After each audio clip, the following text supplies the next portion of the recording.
aujourd'hui, moi, je reçois quelqu'un parce que c'était un sujet dont j'avais pas du tout envie de parler, qui était les HPI. Et donc, comme j'ai pas envie d'en parler, ben, quelqu'un qui a écrit un livre dessus va en parler et ça sera plus simple. Et je te laisse te présenter. Bonjour, je m'appelle Mélanie Dolidon, je suis neuropsychologue et j'ai récemment écrit un livre effectivement pour débunker toutes les idées reçues sur le HPI, mais pas seulement ça, surtout pour expliquer pourquoi on y croit et pourquoi cette idée elle a eu autant d'écho dans notre société et finalement tout ce qui se cache un petit peu derrière tout cet engouement. Voilà. Ouais, ben, c'est comme on en parlait avant. Moi, en fait, pour expliquer aux gens, la vidéo est très demandée, mais je n'ai pas envie de la faire parce que je trouve qu'il n'y a pas grand-chose à dire au niveau psychopatho et au niveau maladie dessus. Et moi, j'aime bien faire des vidéos sur ce qui vont aider les gens à aller mieux. Et il y a beaucoup trop de conneries. J'ai pas envie de passer mon temps à débunker des conneries. Donc, bah, le mieux, c'est que tu le fasses et que vu que tu avais fait un livre, autant le faire. On va Je suis là commencer. pour faire le sale boulot. Ouais, juste question simple parce que moi, j'aime bien définir ce dont on parle et j'ai eu plein de questions dessus. C'est quoi le HPI? Ok, alors le HPI, c'est exactement la même chose déjà pour mettre les définitions au clair que le HQI, c'est-à-dire un quotient intellectuel supérieur ou égal à 130 dans les échelles de Wechsler. À quoi ça correspond? En fait, c'est simplement un avatar statistique, c'est-à-dire qu'en fait, c'est juste le résultat du découpage d'une mesure de performance en courbe de Gauss. Il y a toujours une partie qui est plus performante que les autres, les 2% en haut de la courbe, et ça correspond à plus de déviation standard ou plus de écart type. Et en médecine, c'est juste une convention où on considère que quand on est à plus ou moins 2, on est en dehors de la norme. Et ça, dans tous les domaines, la taille, le poids, la performance cardiaque, etc. Et pour l'intelligence, ben, c'est la même chose, c'est une mesure paramédicale, donc on a utilisé les plus 2, moins 2 écart type pour déterminer les limites de la norme, et c'est tout. C'est juste une mesure de performance.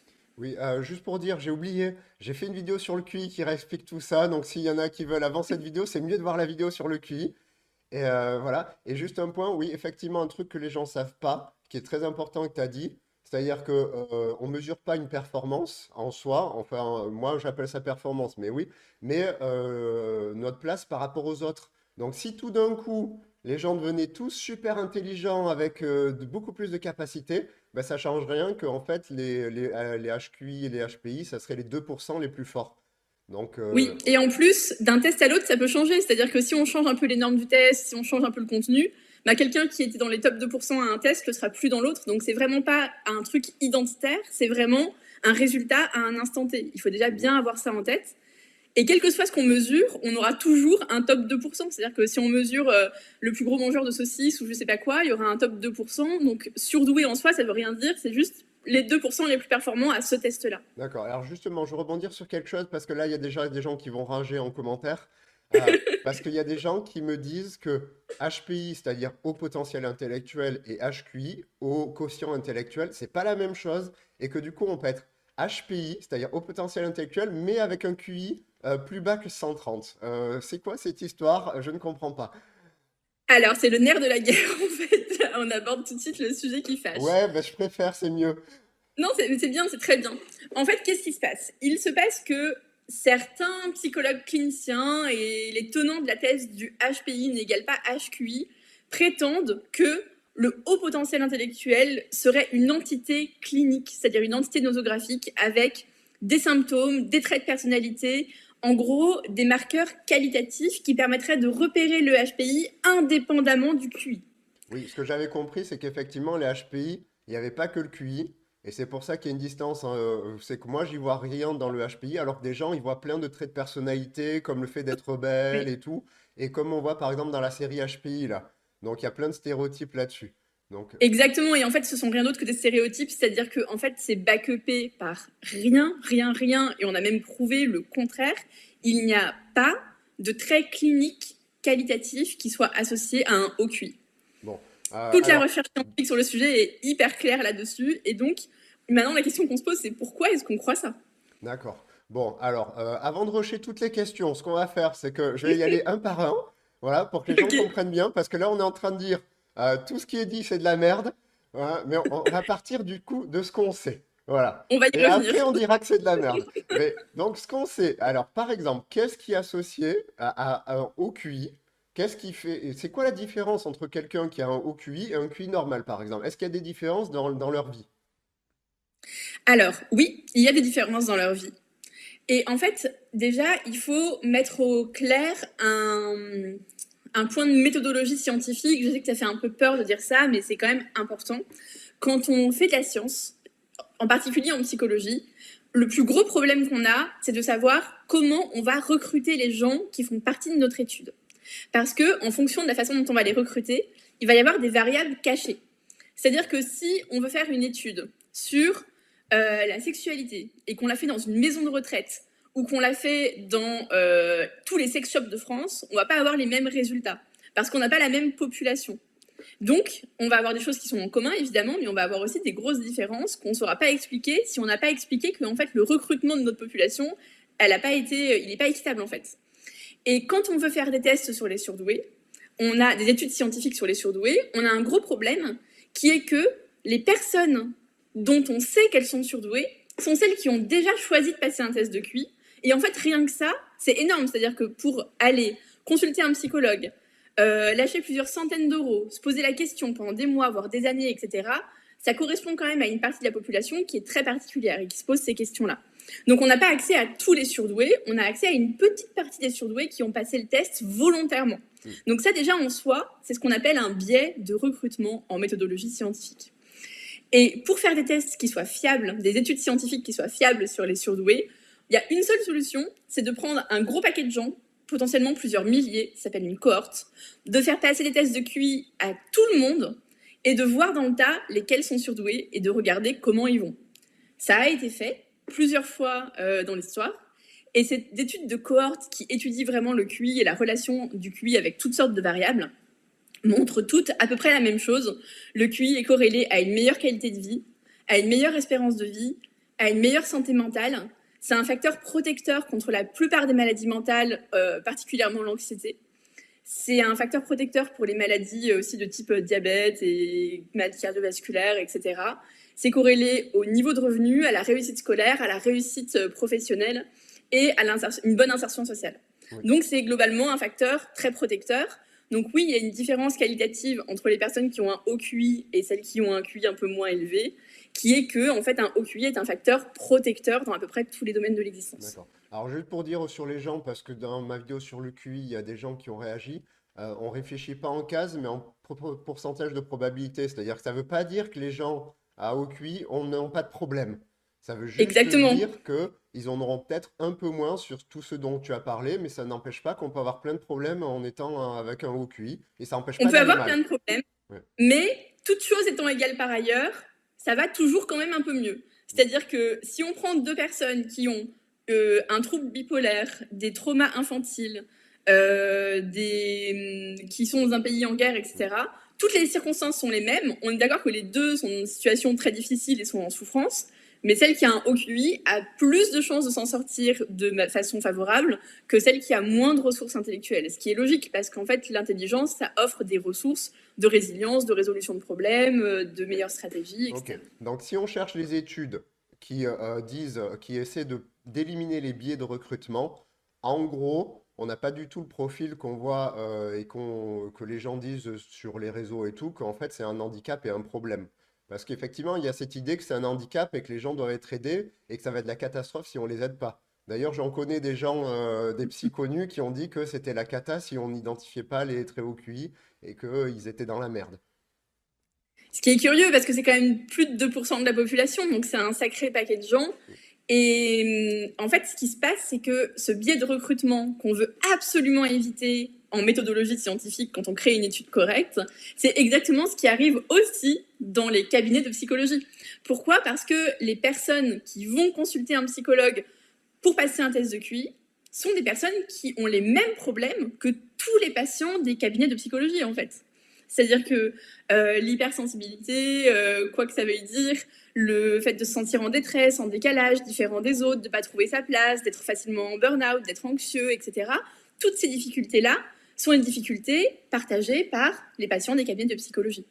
Et donc, les psychologues qui voient dans leur cabinet des surdoués qui vont tous mal, ben c'est parce qu'en fait, ils voient des gens qui vont tous mal tout court. Ça s'appelle un biais de recrutement. Et donc, malheureusement, il y a ce raccourci qui est fait entre tous les surdoués que je vois vont mal, donc ça veut dire que les surdoués en général vont mal. Non, ça veut dire que les patients des cabinets de psychologie en général vont mal. Et moi, juste pour redonner une représentation aux gens, il y avait une théorie qui était là pour expliquer les problèmes des HPI. Ils appelaient ça la théorie de l'hyperbrain, c'est-à-dire l'hypercerveau.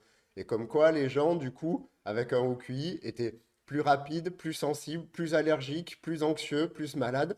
Et quand j'étais allé voir les études, en fait, c'était fait sur des gens qui s'auto-diagnostiquaient HPI. Donc en fait, le test n'était même pas fait des fois, donc le biais de recrutement était encore plus immense. Donc, quand on cite des études scientifiques, il faut des fois voir la méthode qu'il y a derrière.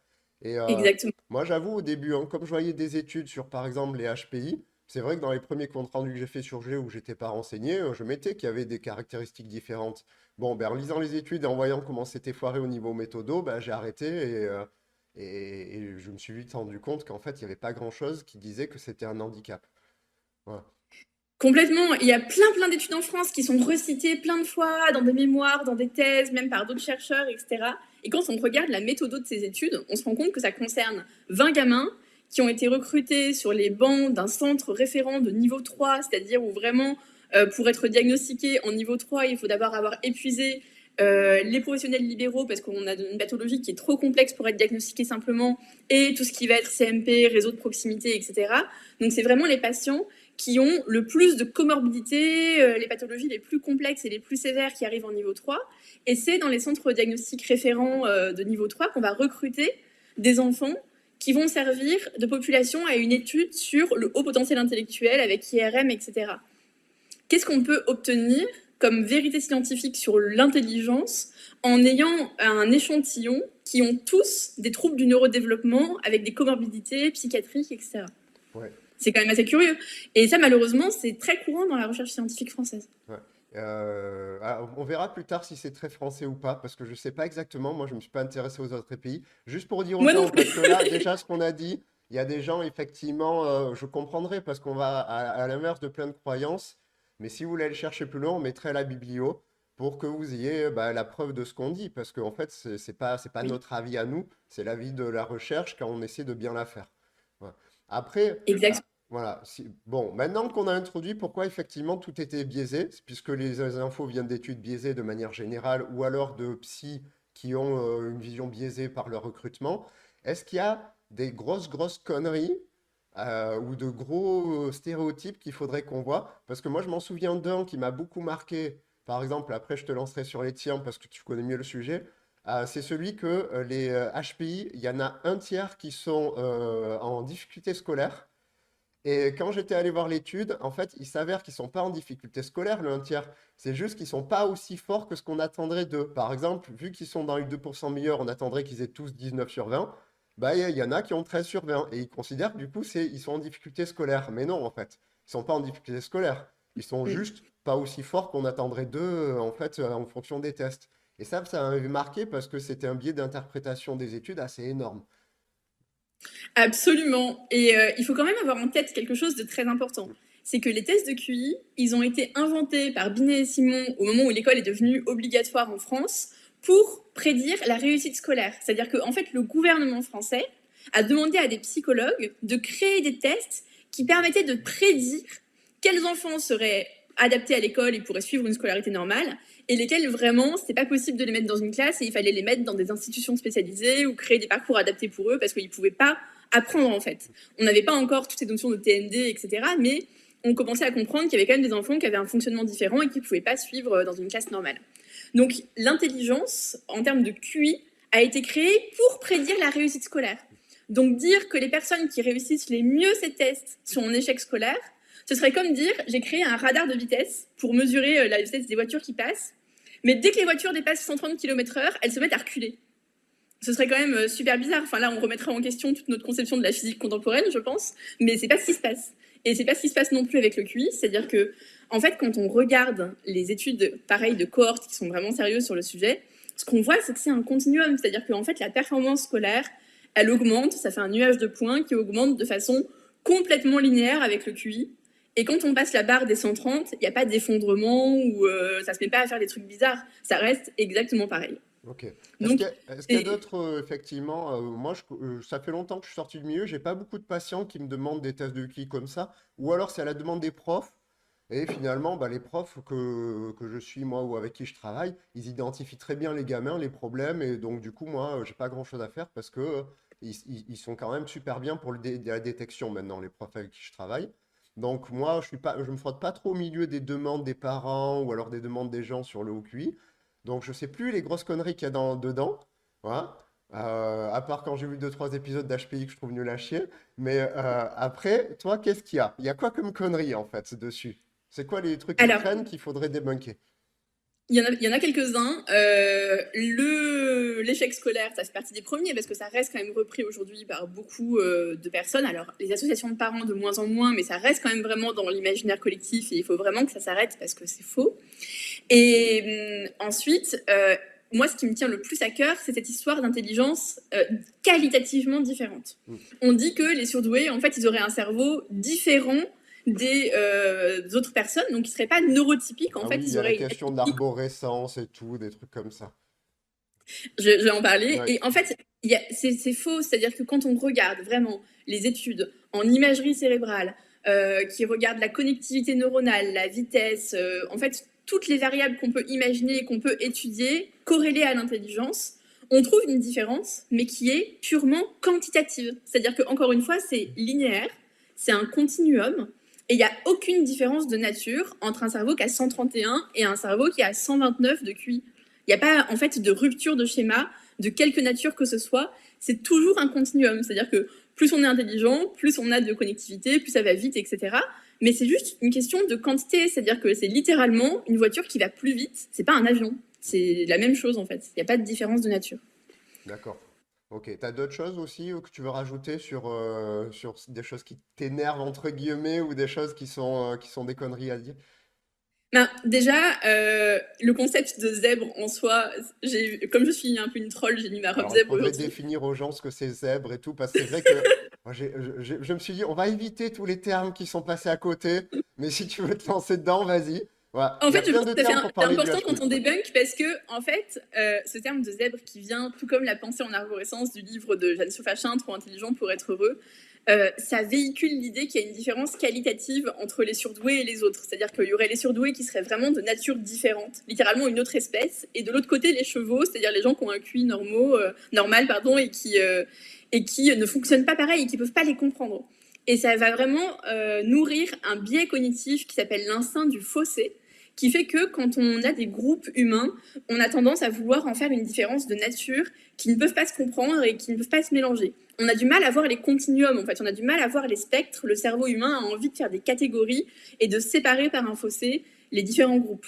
J'ai remarqué Mais, des gens, alors je coupe souvent la parole aux gens, mais désolé, oui, mais vas-y, j'ai je t'en prie. On est là pour discuter, c'est pas un voilà. monologue, donc bien C'est sûr, juste vas-y. pour dire que j'ai rencontré des gens qui effectivement rentrent dedans et ont été capables de dire, oui, mais de toute façon, les autres, ils peuvent pas me comprendre parce que je suis HPI et je comprends effectivement pourquoi je ne m'entendrai jamais avec les gens et tout. C'est arrivé plusieurs fois. Voilà. Et Oui. après, bah, je te laisse continuer parce que moi, il y a un autre truc où j'ai entendu ça, mais je sais pas si c'est important pour le HPI. C'est le haut potentiel émotionnel. C'est une idée qu'il y aurait des gens qui sont très intelligents, mais pas sur l'intelligence. Donc, ils peuvent avoir un QI faible, mais ils sont un haut potentiel émotionnel où ils sont différents des autres et ils seront jamais compris par les autres aussi. Je ne sais pas trop ce que c'est, ce haut potentiel émotionnel. Je ne connais qu'une personne qui en parlait et la personne n'est pas très fiable scientifiquement. Donc, voilà. Et il y a eu plein de termes zèbre, surdoué. En fait, il y a eu plein de nouveaux termes de ce que je comprends. Alors, le haut potentiel émotionnel, c'est un peu comme zèbre, c'est-à-dire qu'en fait, c'est un concept qui a été inventé dans la littérature de vulgarisation scientifique, mais qui n'est pas un construit qui a été vérifié. Donc, je ne peux pas dire que ça n'existe pas, parce qu'on n'a pas la preuve ni de son existence, ni de sa non-existence, mais je peux dire qu'en fait, ça ne correspond pas à un concept scientifique solide qui est soutenu par des études et par des textes qui permettraient de dire que ça existe et que c'est un truc qu'on peut mesurer. On ne peut pas le mesurer. Et d'ailleurs, c'est un peu étrange, je trouve, je ne sais pas ce que tu en penses, mais je trouve que c'est un peu bizarre de vouloir mesurer l'intensité émotionnelle d'une personne, parce qu'une émotion, c'est hyper subjectif, et il y a quelque chose d'un peu bizarre à dire, toi, ton émotion, elle est trop. Genre là, en ce moment, t'es trop triste, t'as pas le droit d'être triste comme ça, tu devrais être moins triste normalement dans cette situation. C'est Alors, bizarre parce que, enfin, moi, honnêtement, je t'avouerai que j'ai rien compris à ce que c'était le haut potentiel émotionnel parce que j'ai écouté les vidéos de la personne en question. C'est tout et son contraire et ça part dans tous les sens. Et je crois qu'il y a une chaîne qui s'appelle Intensément Podcast qui avait fait un reportage un peu dessus, sur cette personne, et qui montrait à quel point c'était basé sur rien. Ouais. Après, pour revenir, moi, ce que j'avais beaucoup entendu et ce qui ressort des stéréotypes, c'est l'histoire de penser en arborescence. Voilà, c'est quoi Oui. exactement et c'est quoi cette idée, d'où elle sort et pourquoi en fait c'est pas si vrai que ça. Ok, alors ça, c'est vraiment super important parce que je le vois encore aujourd'hui dans Oui, plein de comptes rendus de psychologues qui font des tests de QI. Donc je vois que c'est quand même une idée qui continue de vivre beaucoup dans la psychologie clinique. je vais Et c'est ouvrir quand au même chat, juste. pas de souci.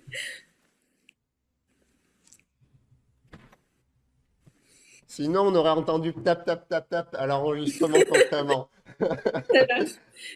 Donc, ça vient encore une fois du livre de Jeanne Siofachin, Trop intelligent pour être heureux, qui est sûrement partie d'une bonne intention, parce que je pense qu'elle avait envie d'aider des gens qui étaient en détresse devant elle, et elle avait eu l'impression que c'était ça la solution. Mais malheureusement, c'est pas backupé par la science, et aujourd'hui, il faut vraiment passer à autre chose, quoi. Et donc, la pensée en arborescence, le concept, c'est que les personnes qui sont pas surdouées auraient une pensée linéaire. Donc, ils seraient obligés de penser aux trucs les uns après les autres, bêtement, comme ça, comme des petits wagons d'un train. Alors que les surdoués, eux, pas du tout. Eux, ils auraient toutes les idées en même temps, avec des arborescences, c'est-à-dire une idée en génère 3 autres, puis 5 autres, puis 6 autres, etc. Et le truc, c'est que en fait, c'est faux, c'est-à-dire que vraiment, tout le monde a une pensée linéaire. Ce qui pourrait se rapprocher le plus de la pensée en arborescence telle qu'elle est décrite de cette façon-là, c'est ce qu'on appelle la pensée divergente, qui est associée à la flexibilité mentale. La flexibilité, c'est une fonction cognitive supérieure qu'on appelle une fonction exécutive, qui est liée à la créativité. Et ça peut se mesurer avec des tests, comme par exemple, on montre 5 points et on dit, OK, tu as 1 minute pour les relier de plus de façons différentes possibles. Ou alors, tu me dois me donner en 1 minute le plus de noms d'animaux qui commencent par F.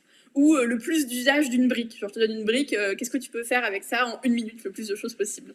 Donc ça, c'est de la flexibilité mentale. Et effectivement, on montre que de façon générale, les fonctions exécutives, mais aussi la flexibilité, ça a tendance à être corrélé positivement à l'intelligence. Plus on est intelligent, plus on est facilité pour avoir accès à ce type de choses-là.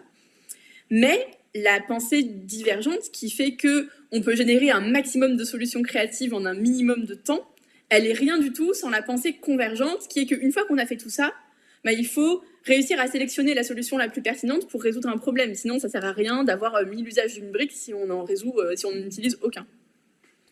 Et l'intelligence, c'est cet usage équilibré de la pensée divergente et de la pensée convergente.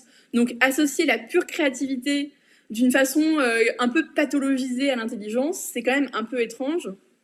Surtout que la pensée en arborescence telle qu'elle est décrite, elle est montrée comme un empêchement à l'usage de l'intelligence. C'est-à-dire qu'en fait, les gens qui auraient de la pensée en arborescence, ça les mettrait dans une sorte de confusion mentale où ils ne peuvent pas résoudre les problèmes à cause de ça. Ce qui est quand même un peu étonnant pour des personnes qui sont supérieurement intelligentes. Moi, je pense que l'idée de la pensée linéaire, c'est pas con parce que du coup, c'est pas parce que on a une pensée linéaire qui va très vite, donc on a l'impression d'avoir plusieurs idées en même temps, mais en fait, les idées s'enchaînent. Elles viennent pas en même temps, en fait. Exactement, en fait, c'est toujours linéaire. Même si ça va très vite, ça reste linéaire. On ne peut pas avoir des idées simultanément. Ouais. Après, moi, un des d'autres trucs que j'avais vu, c'est que les HPI avaient des intérêts spécifiques. Par exemple, ils aimaient plus les dinosaures, ils aimaient plus la science. Et je me demande s'il n'y a pas un gros stéréotype de ce qu'on considère l'intelligence dans les années 90 et les années 80, avec les petits bonhommes à lunettes qui étaient des matheux. Et on revoit ça aussi dans des séries et tout, où les HPI sont présentés comme des gens qui savent tout, qui ont plein de culture, qui retiennent plein de choses. Est-ce que c'est vrai ça que du coup, en fait, c'est les petits génies qu'on représente dans les films? Alors non, ce n'est pas vrai. Et en fait, la problématique qui est liée à ça, c'est que pendant très longtemps, on ne savait pas trop ce que c'était que les TND, Mm. les troubles du neurodéveloppement, c'est-à-dire les troubles autistiques, le trouble déficitaire de l'attention avec hyperactivité, toutes les particularités cognitives qui font que les gens peuvent être un Mm. peu bizarres, un peu différents dans leur fonctionnement cognitif, on ne connaissait pas très bien. Donc on diagnostiquait que les personnes autistes qui étaient très déficientes intellectuelles ou qui avaient des gros troubles du comportement et les autres pas du tout. Ce qui fait que, en fait, pendant longtemps, cette case de surdoué, ça a servi à être un peu une case fourre-tout pour toutes les personnes qui étaient un peu atypiques, mais on ne sait pas trop pourquoi. Alors qu'en fait, elles avaient un diagnostic qui était clairement un trouble autistique ou un trouble de l'attention. Et donc, on retrouve dans cette espèce de cliché du zèbre, du surdoué atypique, un peu déviant, un peu bizarre, qui n'arrive pas à s'adapter, en fait, une espèce de fourre-tout de patchwork, de monstre de Frankenstein, de toute la symptomatologie des TND. Oui. Donc on va avoir le savoir encyclopédique, les intérêts restreints, les difficultés motrices, le petit surdoué un peu maladroit qui est nul en sport, qui n'a pas d'habileté sociale, qui n'arrive pas à s'intégrer, etc. En fait, tout ça, ça n'a rien à voir avec l'intelligence. C'est juste des traits typiques des TND, des troubles neurodéveloppementaux. Ouais, moi, c'est une question qu'on m'a posée et tout, parce qu'il y a plein de gens qui m'ont dit, bah, moi, on m'a foutu HPI, alors qu'en fait, je me suis rendu compte que j'étais autiste de haut niveau, enfin, qu'il y avait un bon niveau verbal et tout. Donc, il y a effectivement une confusion. D'ailleurs, c'est un des problèmes dont les gens parlent, en fait, sur le HPI, c'est que du coup, ils lisent le livre Trop intelligent pour être heureux, ils voient qu'ils ont plein de problèmes, et ils pensent que c'est dû au HPI, et ils vont voir un psy qui vont lui dire que c'est du HPI, sauf qu'en fait, il y a un autre problème derrière. Est-ce qu'il y a des problèmes psy qui, du coup, à cause de ces stéréotypes, on confond facilement avec un HPI et où des gens vont aller voir un psy qui vont lui dire t'es HPI alors qu'en fait le problème c'est complètement autre chose. Est-ce qu'il y a des troubles psy qui se 100%, confondent? 100%. Et en fait, c'est ça la problématique. C'est-à-dire que j'ai pas écrit un livre pour débunker le HPI juste pour dire haha, j'avais raison et vous avez tort parce que vous êtes nuls. C'est pas ça Ouais. mon but. Et D'ailleurs, alors je crois que l'éditeur, parce qu'on s'est connu, parce que tu me demandais si je pouvais écrire une préface à ton livre. Bon, j'avais pas le temps, mais le livre à la base, quand tu me l'as présenté, il devait s'appeler Trop intelligent pour être un pigeon, je crois. Voilà. L'éditeur a pas suivi, mais j'aimais bien l'idée qu'effectivement, de reprendre le livre qui a créé bah, la plupart des problèmes, selon moi, Trop intelligent pour être heureux. Et donc, le livre est construit pour débunker des idées, mais pour aussi amener les gens à réfléchir sur eux-mêmes, leurs problèmes et tout. Donc là, voilà, c'est quel type de complètement. Et problème que d'ailleurs, tu as on est en trouvé? train en ce moment avec plusieurs auteurs d'écrire une tribune pour parler de ça et interpeller le gouvernement sur cette question. Parce qu'en fait, la raison pour laquelle j'ai écrit ce livre et la raison pour laquelle ce sujet me tient tellement à cœur et pour laquelle je pense que c'est important de débunker tous ces problèmes sur le HPI, c'est que ça crée vraiment une errance diagnostique, une errance médicale, un retard au bon diagnostic et à la prise en soin. Donc, on a des gens qui, par exemple, le parcours typique, ils ont un trouble autistique ou ils ont un TDAH. On leur dit ah bah vous êtes probablement HPI. Ils vont voir un psy qui dit ah bah oui vous êtes HPI, vous avez 110 au test, mais c'est à cause de la pensée en arborescence, donc pas de problème, vous êtes Ah HPI. oui, oui, d'où le problème qu'on disait au début de mettre HPI à des gens qui ont pas 130. Voilà. Exactement, et c'est ça. Et ensuite ils disent bon bah ok ça doit être parce que je suis HPI. Et là c'est terrible parce qu'on leur colle un truc identitaire, il n'y a pas de solution. Et il n'y a pas de soins. Donc en fait, c'est une perte de chance qui est absolument immense. Quand on a un trouble qui n'est pas correctement diagnostiqué, on a plus de chances de développer une dépression secondaire, une anxiété secondaire, qui sont liées au fait qu'on galère à compenser tout seul un truc où on ne reçoit pas d'aide alors qu'on pourrait. C'est des gens qui sont plus à risque de décrochage scolaire, de phobie scolaire, de redoublement, de burn-out. En fait, aussi bien pour la sécurité sociale que pour la qualité de vie de tous ces parcours humains, on a une perte qui est immense, vraiment immense. C'est-à-dire que je ne sais pas depuis combien de temps ça dure exactement. Ça a commencé à la massification scolaire dans les années 60. Ça a été particulièrement relayé après l'apparition du livre de Jeanne Siofachin en 2008.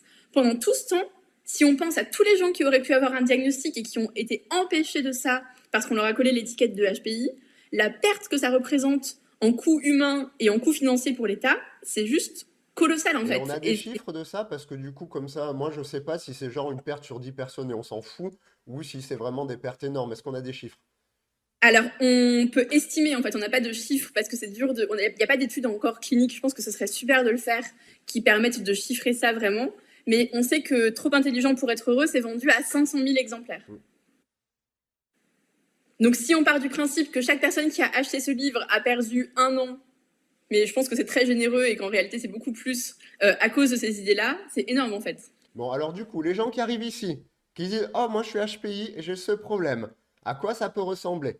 Voilà, spontanément, Ok. par exemple, moi, ce que je connais, c'est que bah, les TSA, ça peut être intérêt spécifique, mais c'est les TDAH et la pensée en arborescence. Vu que des gens ont des problèmes de contrôle exécutif et de contrôle de leur pensée, on leur dit pensée en arborescence. Oui, Voilà. c'est pas que ça. La pensée en arborescence, ça ressemble aussi beaucoup à un symptôme qui s'appelle la tachypsychie. Les pensées accélérées ou racing thoughts, c'est un symptôme de manie ou d'hypomanie. On peut aussi le retrouver dans le TDAH. Les pensées accélérées, c'est vraiment cette idée justement de perdre le contrôle de ses pensées, d'avoir 10 idées à la seconde, 100 idées à la seconde, 1000 idées à la seconde, et en fait d'être complètement happé par un flot de pensées qu'on n'arrive pas à contrôler. Donc ça, c'est un symptôme psychiatrique. Et en fait, c'est un signe d'appel extrêmement grave de manie ou d'hypomanie. Généralement, quand on commence à ressentir cette tachypsychie, il faut aller consulter et c'est souvent un facteur d'hospitalisation. Donc, quelqu'un qui se retrouve à vivre ça et à qui on dit « Oh, mais c'est génial, c'est probablement parce que tu es extrêmement intelligent et que tu n'arrives pas à contrôler tes pensées », c'est grave parce que peut-être qu'une personne qui est en train de faire un épisode maniaque va se suicider ou dépenser tout son argent, enfin faire des choses qui sont extrêmement graves. Il y a des passages à l'acte qui sont associés à la manie, qui sont extrêmement graves. Et on ne peut pas dire qu'un symptôme psychiatrique qui est un signe d'appel aussi évident pour un épisode qui peut être potentiellement dangereux est lié au fait d'être HPI. Ça, par exemple, c'est pas possible. Ouais. Autre chose, l'hypersensibilité, bien souvent, c'est quelque chose qui ressemble à des symptômes psychiatriques.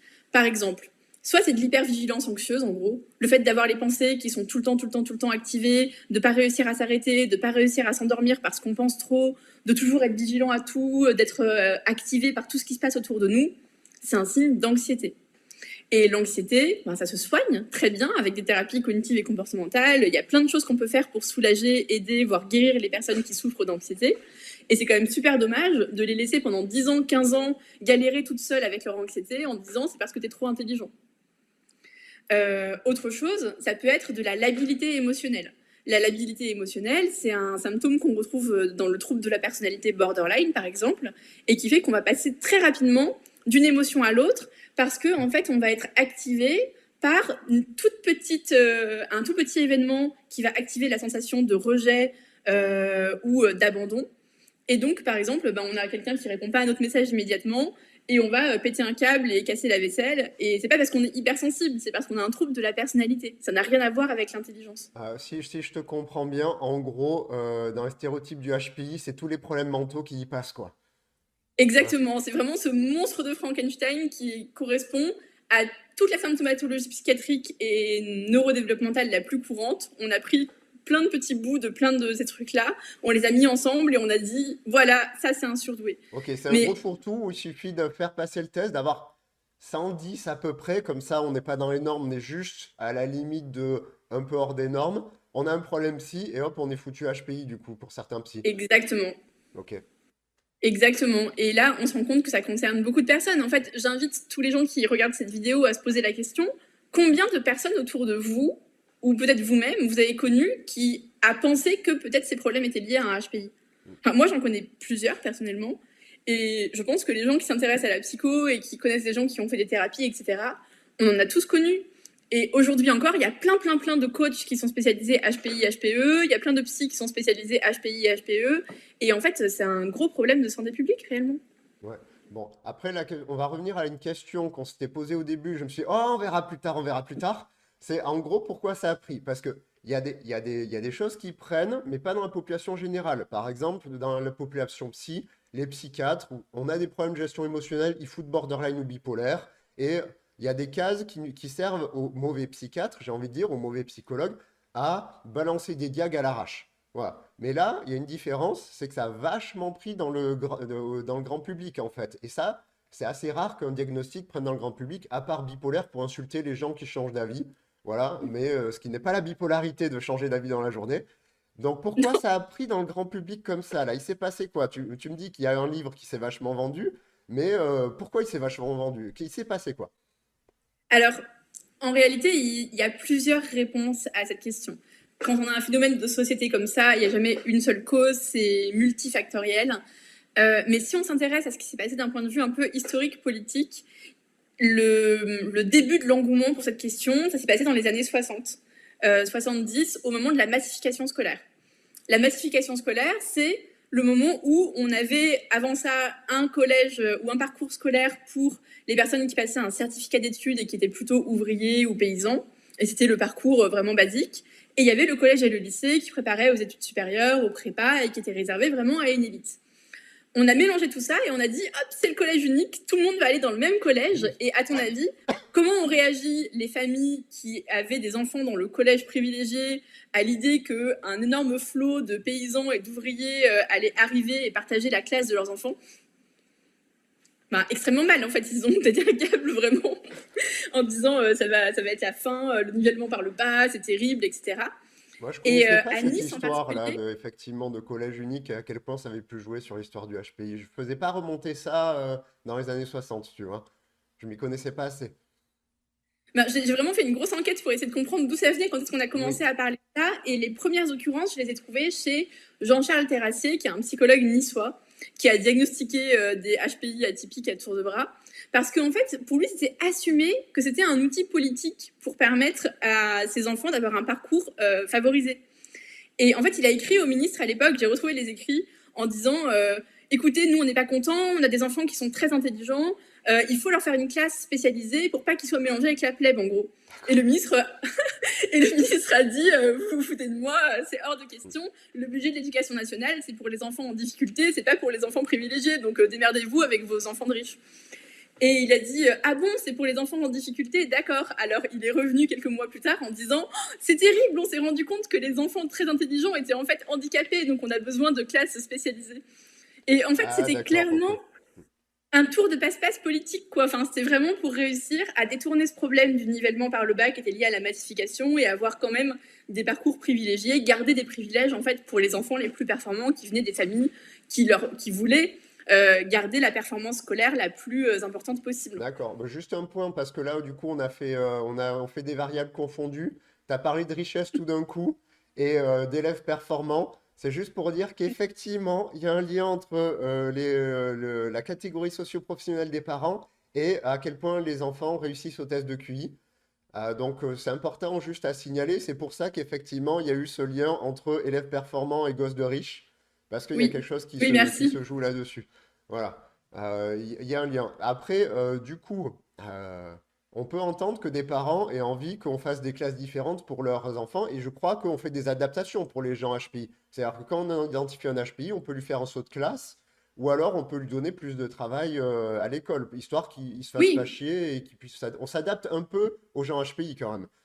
évidemment, mais en étant psychologue libéral, j'ai quand même vu passer, il n'y a pas si longtemps, un dossier MDPH où le médecin a dit demande d'AVS, d'allocation enfants handicapés et donc des moyens humains et des ressources financières qui sont allouées pour cause de HPI parce que la pensée en arborescence l'empêche de suivre correctement en classe. Ok, oui, donc oui, c'est effectivement avoir une aide pour quelque chose qui n'est pas un handicap, c'est un peu problématique. Ça enlève des aides potentiellement à d'autres. Par contre, donc du coup, on était années 60, il y a ce combat politique de oh là là, il faut séparer quand même les paysans parce que les paysans ils sont un peu concons et du coup, je les veux pas dans la classe de mon fils. Voilà, C'est ça. après, ça a évolué comment après? Bah, la façon dont ça a évolué, c'est que ensuite, une fois qu'on était dans cette situation, il a fallu justifier un petit peu quand même tout ça. Donc Terrassier, il a inventé le concept de dysynchronie Hmm, en disant la raison pour laquelle les surdoués ils vont pas bien, c'est parce que en fait ils grandissent pas tout en même temps et donc ils sont un peu bancals dans leur développement. Ils vont avoir un développement intellectuel qui ne suit pas le développement émotionnel ou le développement moteur, donc ils n'arrivent pas à écrire et ils sont immatures et ils peuvent pas juste sauter des classes parce qu'en fait ça va pas. Il faut vraiment leur faire un parcours spécialisé. Ce concept de dysynchronie développementale, il a eu un impact énorme dans la littérature française sur le plan psychologique. Il a été enseigné à l'université, il l'est parfois peut-être encore aujourd'hui, alors qu'il est prouvé par rien, parce qu'en fait, ce concept de dysynchronie, de décalage de vitesse dans le développement, il se base sur l'idée qu'il y aurait une précocité intellectuelle ou un retard mental. C'est-à-dire qu'en en fait, on est soit en avance, soit en retard sur son âge développemental. hmm. Or, aujourd'hui, on sait que c'est pas comme ça que ça se passe. En fait, les personnes qui ont des troubles du neurodéveloppement, elles sont pas en avance ou en retard. Elles ont une trajectoire développementale qui est complètement différente. Elles passent pas par l'autoroute, elles passent par la nationale. Enfin, c'est pas du tout la même chose en fait. Et par exemple, les personnes qui ont un trouble autistique ont tendance à parler plus tard. C'est normal dans leur trajectoire développementale. Elles sont pas en retard sur le langage. C'est juste que le langage se développe différemment pour les personnes qui ont un cerveau autistique. Oui. Et donc, en fait, tout ça, c'est basé sur des concepts qui sont complètement obsolètes, qui étaient un peu des bricolages qui ont permis de justifier un petit peu tout ce bazar. Sauf que ça a été repris par les associations de parents d'enfants précoces, dont la première a été créée par Terrassier à Nice, pendant très très longtemps. Et donc, en fait, il y a eu un lobbying énorme dans l'éducation nationale, dans la recherche scientifique, de la part des médecins, etc., D'accord, mais pour pouvoir faire valoir ces idées. comment ce lobby il a pu avoir du pouvoir? C'est pas parce qu'une association de parents se met ensemble que ça crée forcément un phénomène aussi gros. Alors, c'est pas la seule raison. Ouais. Déjà, les personnes qui étaient concernées, c'était quand même généralement les plus influentes. Mm. Il faut quand même le dire. Donc, ça a du poids. Quand on a une association de parents d'élèves qui vient d'un milieu très populaire et qui défendent des élèves qui sont en grande difficulté, c'est pas la même chose que quand c'est tous les notables de la ville qui se rassemblent pour faire valoir que Jean-Charles et Jean-Eudes doivent avoir un bon parcours scolaire. Effectivement, moi, les patients que j'ai, en général, c'est pas les plus riches et du coup, ils ont d'autres choses à foutre que pouvoir militer ou avoir une influence. Ils veulent juste survivre à leurs enfants, avec leurs enfants. Exactement. Exactement. Donc, il y a déjà ça. Et c'est pas non plus la même force d'argumentation, etc. Donc, il faut avoir conscience de ça. Et puis, il y a aussi le fait que dans une société qui est basée sur une économie tertiaire, de services, en fait, notre capital intellectuel, c'est tout ce qu'on a à vendre. Et c'est un peu une pirouette aussi du système économique de dire il n'y a pas de capital physique, c'est fini aujourd'hui, tout le monde peut devenir riche parce que tu n'as pas besoin d'avoir des terres ou d'acheter une usine, d'avoir des forces de production. Il suffit d'avoir un bon cerveau, des bonnes idées, et tu vas pouvoir y arriver parce que ce que tu vas vendre, c'est ton cerveau. Ce que tu vas vendre, c'est tes compétences, c'est ton intelligence. Ton capital, c'est ton capital interne. Et donc, ça met en fait une pression énorme sur les individus en disant, en gros, si tu échoues dans ta vie, bah, c'est de ta faute, c'est que tu n'as pas assez bossé ton capital intellectuel ou tes compétences. Tu vois? Et donc, forcément, le HPI, ça fait écho à toute cette problématique-là parce que c'est à la fois une sorte de label qui dit ok, j'ai la preuve que je vais pouvoir réussir et ça rassure et c'est un truc super désirable parce qu'on dit j'ai un capital intellectuel garanti. Et en même temps, y a toutes ces idées qui viennent autour de tout ça, créer un gros amalgame parce qu'on dit oui, mais ça peut être aussi source de problèmes, etc. Donc ça crée une relation super ambivalente de fantasmes et de craintes autour d'un concept. Et forcément, en fait, c'est tous les ingrédients pour créer de la fascination dans le public.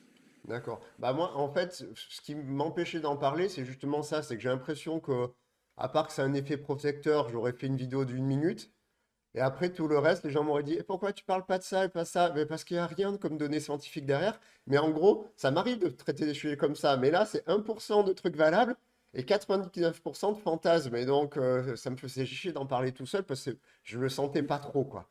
Voilà. Ouais, mais d'un côté, ce fantasme, je trouve qu'il est intéressant parce qu'il répond à des vrais besoins. Mm, C'est-à-dire qu'en fait, on a des gens qui sont en vraie détresse psychologique, mm. mais qui n'ont pas envie d'être psychiatrisés. Donc le HPI, c'est aussi un truc un peu confortable qui dit j'ai un fonctionnement psychologique un peu bizarre, mais je suis pas malade, j'ai pas besoin d'être soigné. Donc c'est un peu cette espèce de zone liminale de frontière entre le déni et la prise en soin, tu Ouais. vois. Donc il y a un peu ce truc-là. Après, ce qui est bien, c'est que c'est un truc positif et il y a quelque chose qu'on appelle l'effet Barnum, c'est-à-dire que quand on fait une description floue de quelque chose, on se reconnaît dedans. Et je crois que l'effet marche mieux quand on nous présente des choses plutôt positives. Donc en Absolument. gros, voilà, c'est ce qu'on avait dit, c'est fourre-tout, le HPI, c'est tous les problèmes dedans, mais c'est plutôt positif, donc il y a tout pour qu'on lise le livre et qu'on s'y reconnaisse des livres dessus, en fait. Exactement. Et donc, il y a ce côté fantasme, mais en fait, moi, ce fantasme, il m'intéresse parce que je pense que ça correspond à un vrai besoin. Et en fait, quand il y a des gens qui vont utiliser une mauvaise béquille pour compenser un problème, on ne peut pas juste leur enlever leur béquille et dire maintenant, casse-toi la figure, c'est pas mon problème. Ouais, c'est un peu C'est pour un ça. problème que j'ai avec le debunk de manière générale, c'est qu'on ne propose pas d'alternative aux gens. Et justement, ton livre en propose, c'est pour ça qu'à la limite, je trouvais ça plus intéressant.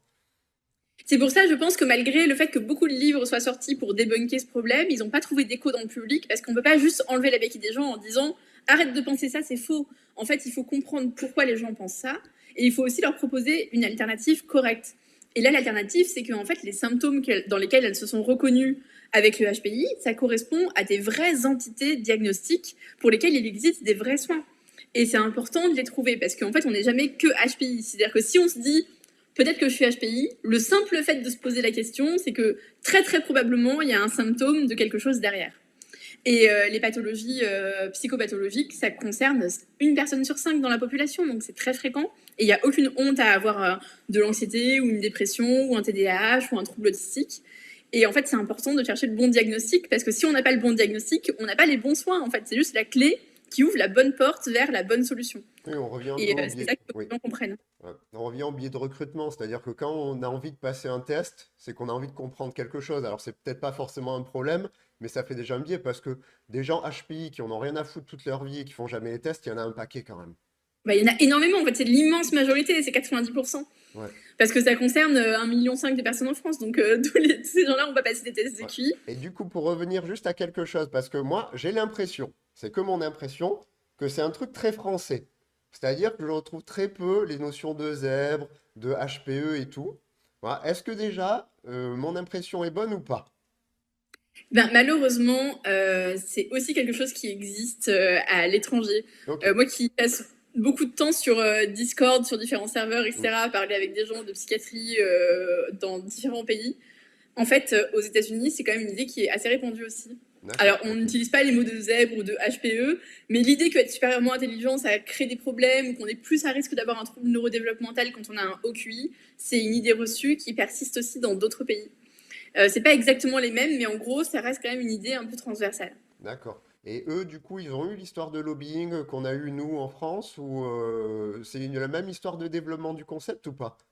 Non, c'est pas la même histoire. Alors après, je connais pas vraiment très très bien la façon dont ça s'est développé dans Ouais, d'autres pays. Je sais que ça existe, que c'est des idées reçues qui existent aussi dans d'autres pays. Mais après, nous, on a eu des réponses qui étaient propres à notre contexte politique, sociologique, notre histoire. C'est pas arrivé de cette façon-là dans tous les pays. Donc forcément, mais après, oui, il y a toujours ce problème qui est lié au fait que dans une économie tertiaire, c'est-à-dire qui n'est plus ni agricole ni industrielle, mais qui est vraiment basée sur le service, c'est super important d'être confiant en son capital intellectuel parce que c'est ça qui garantit qu'on va pouvoir faire des études et qu'on aura une place sur le marché. Donc c'est un truc qui génère beaucoup d'angoisse et qui demande aussi beaucoup de réassurance. d'accord. Et est-ce que tu sais que s'il y a le concept dans les pays d'Asie et tout ou pas? Ça par contre je sais pas du tout. D'accord, Ça ok, vaudrait le ouais. coup Ouais, de s'y intéresser. S'il y a des gens qui savent, n'hésitez pas à le dire ouais, ouais, en moi je veux commentaire bien parce que savoir. je suis Je veux bien curieuse. savoir si dans tous les autres pays, quels sont les points communs et tout, pourquoi ça prend ici. Voilà, ça serait intéressant, je pense. Mais déjà, effectivement, j'avais pas cette notion que ça avait pris aussitôt. Moi, je veux venir remonter ça aux années 90-2000 avec les livres et quand on a commencé justement à parler de TND, de troubles neurodéveloppementaux, mais voilà, je ne savais pas que ça remontait aussi, je sais plus le mot, hein, mais c'est pas grave, aussi lointain, on va dire. Voilà. Oui, oui, oui, complètement. Et j'étais étonnée aussi. Et non, c'est vraiment c'est dans les années 60 qu'on a eu la création de la première association de parents d'enfants précoces. Mm. Et alors, il y avait aussi un point, là, ça rentre avec ton titre de livre avant, hein, pour être un pigeon, c'est que maintenant on vend aussi des écoles spéciales HPI à 15 000 balles l'année. Est-ce que ça vaut le coup que notre enfant HPI, on lui fasse un parcours spécial comme le voulait Monsieur Terrassier? Est-ce que ça vaut le coup? Alors, dans l'absolu, pourquoi pas, même si on peut se poser la question quand même de l'intérêt de la mixité, enfin je sais pas, Moi, d'être j'ai quand pas même 15 000 balles à payer confronté dans à la une forme de scolarité, par diversité. contre. Mais dans la réalité, qu'est-ce qui se passe? C'est parce que moi je les ai vues ces écoles. Oui. Ah Dans la oui. réalité, qu'est-ce qui se Ah passe? oui, C'est voilà, que très, très intéressant. Je ne connaissais pas ces écoles vraiment. Je savais qu'on en parlait, mais je veux juste savoir ce qu'il y a dedans.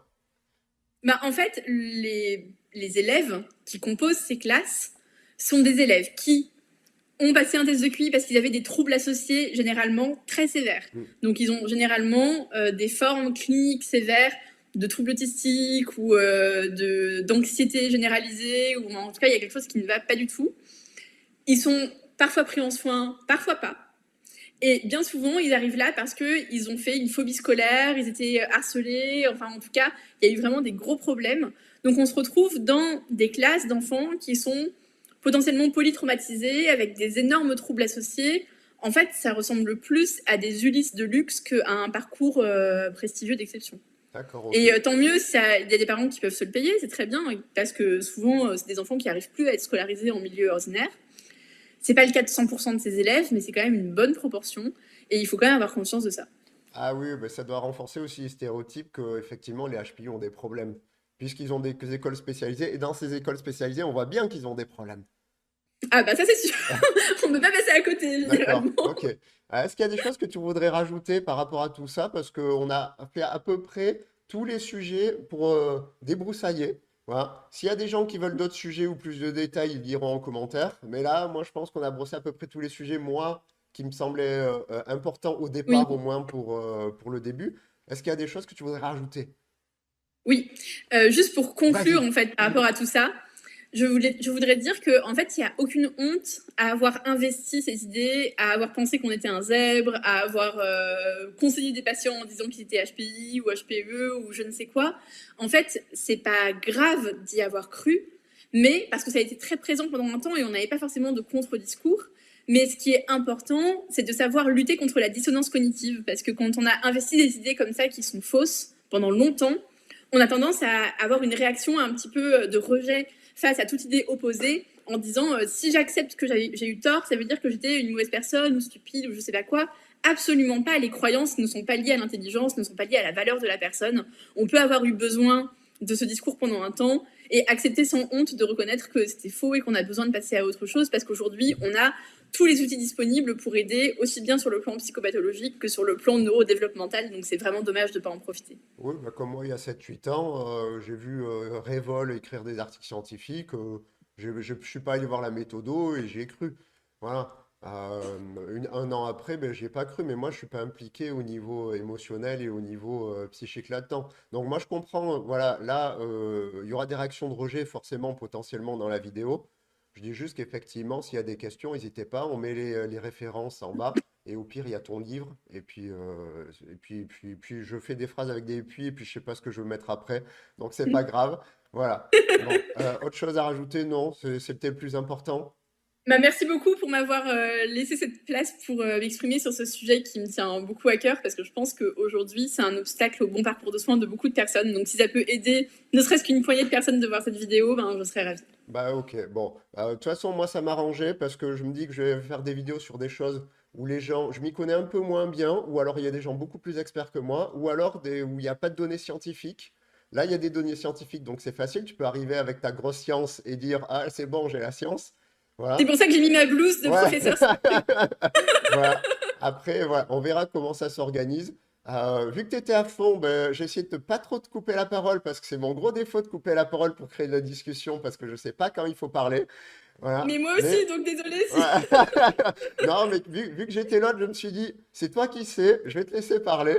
Voilà, je t'ai laissé dérouler. Et ben, tant mieux parce que c'était très intéressant. Je pense qu'il y a des gens qui sont intéressés. Peut-être des gens énervés. Mais si vous êtes énervé, c'est pas grave, ben, parlez-en. Et si dans les commentaires vous voyez quelqu'un qui est énervé de ça, n'allez pas l'énerver encore plus, ça sert à rien. Voilà, chacun son parcours et on croit tous en des conneries et c'est pas grave parce que ça nous permet d'avancer, d'essayer de se trouver et des fois c'est long.